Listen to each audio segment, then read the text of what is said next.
नमस्कार, मी संघर्ष आणि आपण झकास मराठी पाहत आहात. झकास मराठीवर आपण नेहमी वेगवेगळे विषय घेऊन तुमच्यासमोर येण्याचा प्रयत्न करतो.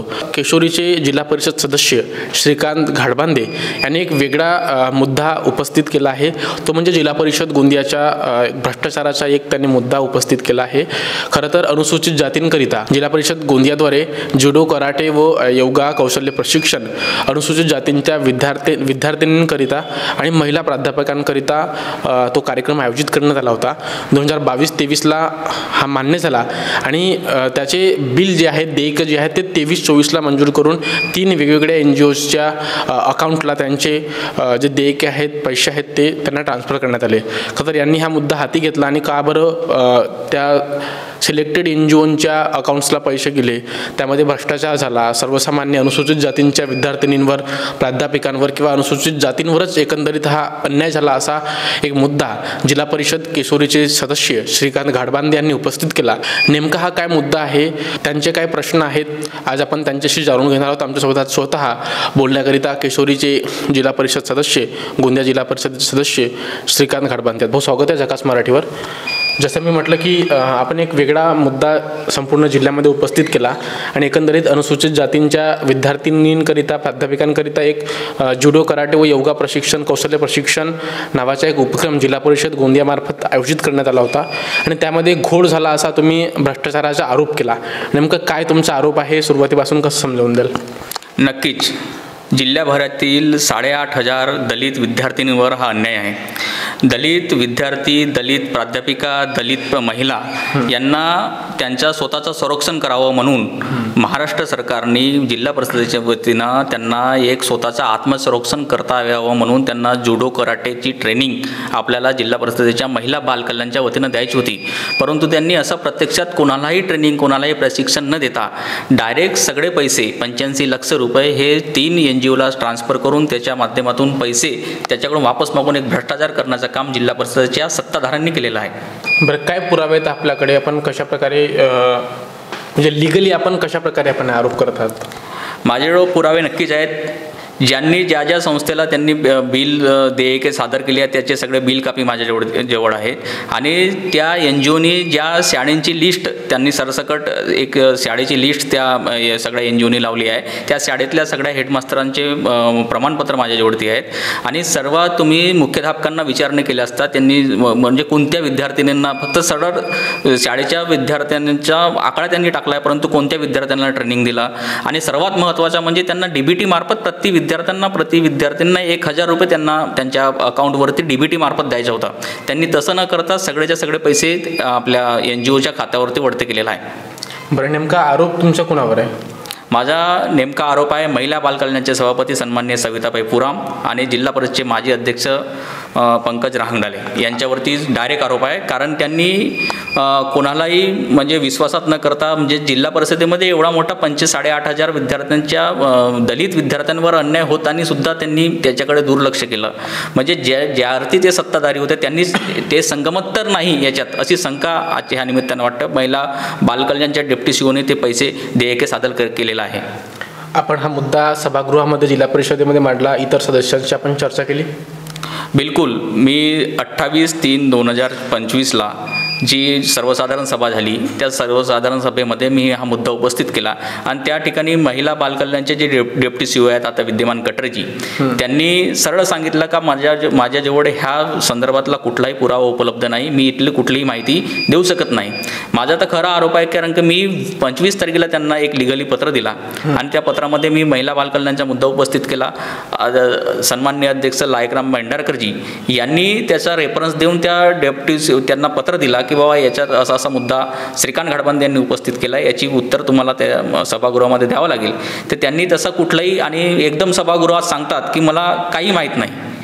म्हणजे याचा अर्थ की डेप्टी CO विद्यमानवाले, म्हणजे आता जे विद्यमान आहेत ते, याच्या आधी जे होते ते, यांनी नक्कीच एकमेकांसोबत साठगाठ करून कुठं ना कुठे भ्रष्टाचार केला आहे. बरं, सभागृहामध्ये आपण हा मुद्दा उपस्थित केला किंवा जनरल बॉडीची जी मीटिंग होते किंवा तुम्हाला ज्या ठिकाणी बोलण्याची संधी मिळते आपण त्या ठिकाणी हा मुद्दा उपस्थित केला आणि त्याच्यावर तुमच्यावर ज्यांचे आरोप आहे त्यांचं काय उत्तर मिळालं? नक्कीच सभागृहामध्ये हा विषय मांडण्यात आला आणि विषय मांडण्यात आल्यानंतर महिला बालकल्याणचे डेप्टी सीओ, महिला बालकल्याणचा विषय असल्यामुळे त्याचे डेप्टी सीओ डायसवर आले. त्या डेप्टी सीओनी सरळ सांगितलं का बाबा मला ह्या संदर्भातला कुठलीही माहिती नाही, मी याची माहिती गोळा करून मी तुम्हाला 8 दिवसात सभागृहात सादर करेन. ही त्यांची उडवाउडवीची उत्तर झाली.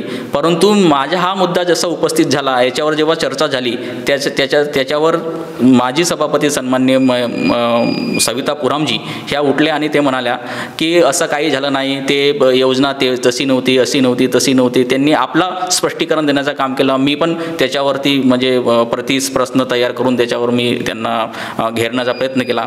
त्याच्यानंतर पुराणे आपले अध्यक्ष जे होते, माजी अध्यक्ष पंकज रांगडाले, हे पण सुद्धा उठले. त्यांनी म्हणाले की बाबा एखादे स्कूल में अगर 50 लड़के हैं और 50 लड़के SC समाज के हैं और बाकी समाज के OBC के और सब समाज के अगर मिलके 150 बच्चे हैं और 150 बच्चों को हमने अगर प्रशिक्षण देने का काम किए तो हमने गलत किए क्या.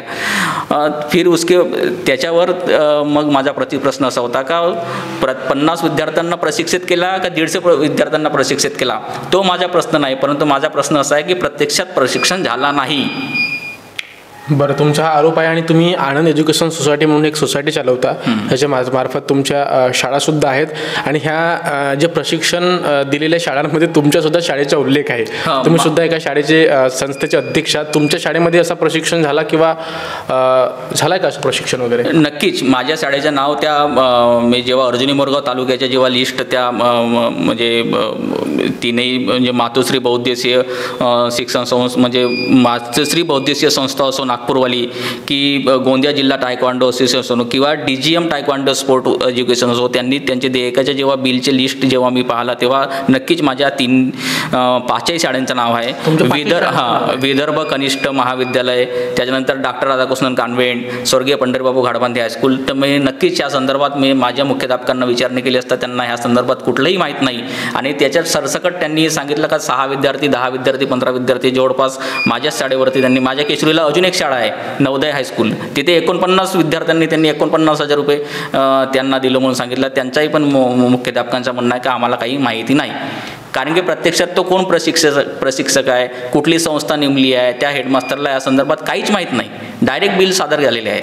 आणि प्रशिक्षण त्या शाळेमध्ये झाला म्हणून देयक मागवण्यात आले किंवा पैसे ट्रान्सफर करण्यात आले? हां, प्रशिक्षण त्यांनी कागदपत्रे दाखवून देयकच त्यांनी सादर केलं आहे डायरेक्ट. तुम्ही म्हणजे एवढं लेट का बरं झाला हा मुद्दा उपस्थित करायला? कारण 2022, 23, 24, 25ची घटना आहे, 23, 24ची, आणि आज 2025 सुरू आहे. आतापर्यंत आपण हा मुद्दा का बरं उपस्थित नाही केला? नक्कीच, कारण जिल्हा परिषदेमध्ये काम करत असताना नक्कीच सगळ्या घडामोडी होत असतात. जेव्हा आम्ही जिल्हा वार्षिक योजनेची एक लिस्ट लागली की बाबा 2022-23 आणि 23-24मध्ये जिल्हा वार्षिक योजनेनं कोणत्या विभागाचे पैसे जिल्हा परिषदेला दिला आहे आणि त्याची लिस्ट वाचत असताना आम्हाला 85 लाख रुपये जेव्हा महिला बालकल्याण विभागाला ह्या योजनेसाठी दिलं आहे आणि ही योजना प्रत्यक्ष रूपी झाली नाही, तेव्हा आम्ही याची माननीय खासदार प्रशांत पडोळे यांच्या लेटर पॅडवरती हा सगळा मुद्दा उपस्थित आम्ही CO साहेबांना केला, माझ्या लेटर पॅडवरती केला आणि नक्कीच आम्हाला त्याच्या संदर्भातले पुरावे आम्ही आपल्या हातात घेतले आणि त्याच्यानंतरच हा मुद्दा उपस्थित करण्यात आला. जिल्हा वार्षिक योजनेच्या खर्चाच्या आढावामध्ये तिथं लिहिला होता की बाबा आम्ही 85 लाख रुपये त्या संबंधित व्यक्तींसाठी वरती केलेला आहे आणि तो खर्च आपल्या जिल्हा परिषदेतल्या कुठल्याच सभागृहामध्ये विषय चर्चेला आला नाही, म्हणून हा सगळा त्याच्यात तळाशी जाऊन आपण त्याच्या भ्रष्टाचार झाल्याचे सगळे पुरावे जमा केलेले आहेत. बरं, वर्तमान जिल्हा परिषदेचे अध्यक्ष लायकराम भेंडारकर किंवा CO साहेब यांच्याशी आपण नव्यानं बोलणी केली? बिलकुल, नक्कीच. मी त्यांना लिगली पत्र पण दिलं आहे, सभागृहात मुद्दा पण उपस्थित केला आहे आणि पर्सनली ह्या विषयावर त्यांच्यासोबत चर्चा पण केली आहे. इव्हन मी आता जे विद्यमान अध्यक्ष आहेत लायकरामजी भेंडारकर त्यांना माझ्याजवळ असलेले पुरावेसुद्धा मी त्यांच्या हातात दिले आहे. ते सभागृहामध्ये वारंवार बोलत होते तुमच्याजवळ ह्या संदर्भातले काही पुरावे आहेत का, तुमच्याजवळ ह्या संदर्भातले पुरावे आहेत का. मी त्यांना म्हटलं अध्यक्ष महाराज, तुम्ही ह्या जिल्हा परिषदेचे अध्यक्ष आहात आणि एखाद्या सदस्याने जर प्रश्न उपस्थित केला तर त्याची शहानिशा करणे जबाबदारी तुमची आहे, म्हणून तुम्ही जिल्हा परिषदेचे अध्यक्ष म्हणून त्या संदर्भातल्या म्हणजे मुद्द्याची शहानिशा करण्याची जबाबदारी तुमची आहे. तुमच्याजवळ पुरावे आहेत, कागद आहेत, हे आम्हाला माहीत नाही, पण माझ्याजवळ नक्कीच कागद आहेत. मी तुम्हाला 10 मिनिटात आणून देतो. मी त्यांना नक्कीच ते कागद त्यांच्या हातात सत्पूर्त केलेले आहेत जे तुम्हाला आता दिला मी. बरं, कुणावर कारवाई व्हायला पाहिजे आणि नेमकं तुमच्या म्हणजे कशा प्रकारे आता ह्या चौकशीची प्रोसेस व्हायला पाहिजे, असं तुम्हाला पारदर्शी प्रोसेस व्हायला पाहिजे तुम्हाला वाटते? नक्कीच. मी तर म्हणेन की हे जे कोणी कृत्य केलं त्याच्यावर 420 अंतर्गत सर्वात पहिले तर FIR दाखल करायला पाहिजे.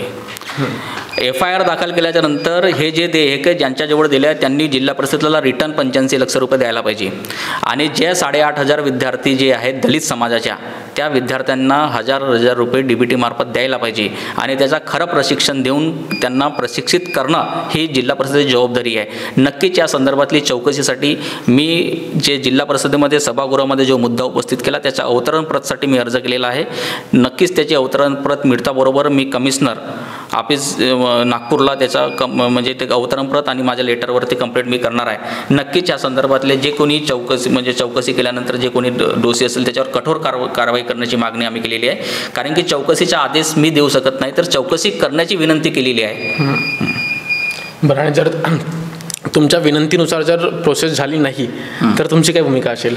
नक्कीच मी स्वतः जिल्हा परिषद सदस्य म्हणून त्या समाजासोबत त्या समाजाला घेऊन दलित लोकांसोबत मी नक्कीच रस्त्यावर उतरण्याचा प्रयत्न करणार आहे. बरं, आपण ज्या क्षेत्रात आहात, ज्या विधानसभा क्षेत्रात आहात तो म्हणजे अनुसूचित जातींकरिता राखीव क्षेत्र आहे आणि इथून राजकुमार बडोले साहेब हे आमदार आहेत. 2014 ते 19 ते महाराष्ट्राचे सामाजिक न्याय व विशेष सहाय्य मंत्री होते आणि अनुसूचित जातींच्या समाजांकरिता सामाजिक विकासांकरिता नेहमी ते बोलत असतात. त्यांचा विकास कसा करता येईल याकरिता नेहमी ते वेगवेगळ्या ठिकाणी त्या बोलत असतात. आपण त्यांच्याशी आपण बोलले किंवा त्यांच्याकडून तुम्हाला काय अपेक्षा आहे? मी नक्कीच माननीय आमदार साहेब राजकुमार बडोले यांच्यासोबत मी कधी ह्या विषयावर चर्चा केली नाही, परंतु नक्कीच त्यांच्याकडून मी अपेक्षा एवढी करेन की बाबा अनुसूचित जातीच्या विद्यार्थ्यांवर जर अन्याय जर झाला असेल तर त्याच्या अन्यायाचा म्हणजे एक ढाल म्हणून राजकुमार बडोले साहेबांनी सुद्धा मला तेवढंच सपोर्ट करायला पाहिजे आहे. कारण की शेवटी अनुसूचित जातीच्या विद्यार्थ्यांचे 8,500 विद्यार्थी जिल्ह्याभराचा प्रश्न आहे. नक्कीच त्या समाजाचे ते व्यक्ती असून त्या आमचा मतदारसंघ त्याच्यासाठी राखीव आहे आणि खऱ्या अर्थानं सर्वांना न्याय देतील अशी अपेक्षा आमदार साहेबांकडून आहे. बरं, खूप खूप धन्यवाद श्रीकांतजी आमच्यासोबत जोडण्याकरिता. तर हे होते केशोरी जिल्हा परिषदेचे सदस्य, गोंदिया जिल्हा परिषद सदस्य श्रीकांत घाडबांदे. खरं तर जिल्हा परिषद गोंदियामार्फत कशाप्रकारे भ्रष्टाचार करण्यात आला त्यांनी आरोप केलं. जिल्हा परिषदेचे तत्कालीन अध्यक्ष पंकज रहांगडाले, महिला व बालकल्याण समितीच्या सभापती सविता पुराम आणि अनुसूचित जातींच्या विद्यार्थिनींकरिता प्राध्यापकांकरिता हा जे उपक्रम होता जुडो, कराटे, योगा व जीवन कौशल्य प्रशिक्षण हा त्यांना खरं तर मिळायला पाहिजे होता. त्यांना हा फक्त कागदावरच प्रशिक्षण झाला, मात्र कसल्याही प्रकारे त्या शाळांमध्ये जाऊन त्या प्रत्यक्ष त्या विद्यार्थ्यांना प्रशिक्षण देण्यात आलेलं नाही. आणि खरं तर त्याच्या देयके त्याचे जे पैसे आहेत ते कसल्याही प्रकारचा काम न करता संबंधित NGOsच्या अकाउंटला ट्रान्सफर करण्यात आला आणि खरं तर तो पैसा पुन्हा जिल्हा परिषदेच्या अकाउंटला ट्रान्सफर करून त्या विद्यार्थ्यांना प्रत्यक्ष प्रशिक्षण देऊन खरं तर DBTच्या मार्फत प्रत्येक विद्यार्थ्याला 1,000 रुपये ट्रान्सफर करण्यात यावं आणि संपूर्ण पारदर्शी एक प्रक्रिया व्हावी आणि यांनी केलेल्या आरोपांवर जिल्हा परिषदेची कारवाई व्हावी आणि संबंधित जे त्या ठिकाणी जे आरोपी असतील ज्यांच्यावर आरोप सिद्ध होईल त्या सर्वांवर 420 कलम अंतर्गत गुन्हासुद्धा दाखल व्हावा असं जिल्हा परिषद गोंदियाचे सदस्य श्रीकांत घाडबांदे यांनी आरोप केला आहे. आपण झकास मराठी पाहत आहात. आजची व्हिडिओ शेवटपर्यंत पाहिली त्याबद्दल सर्व प्रेक्षकांच्या मनापासून आभार. खूप खूप धन्यवाद.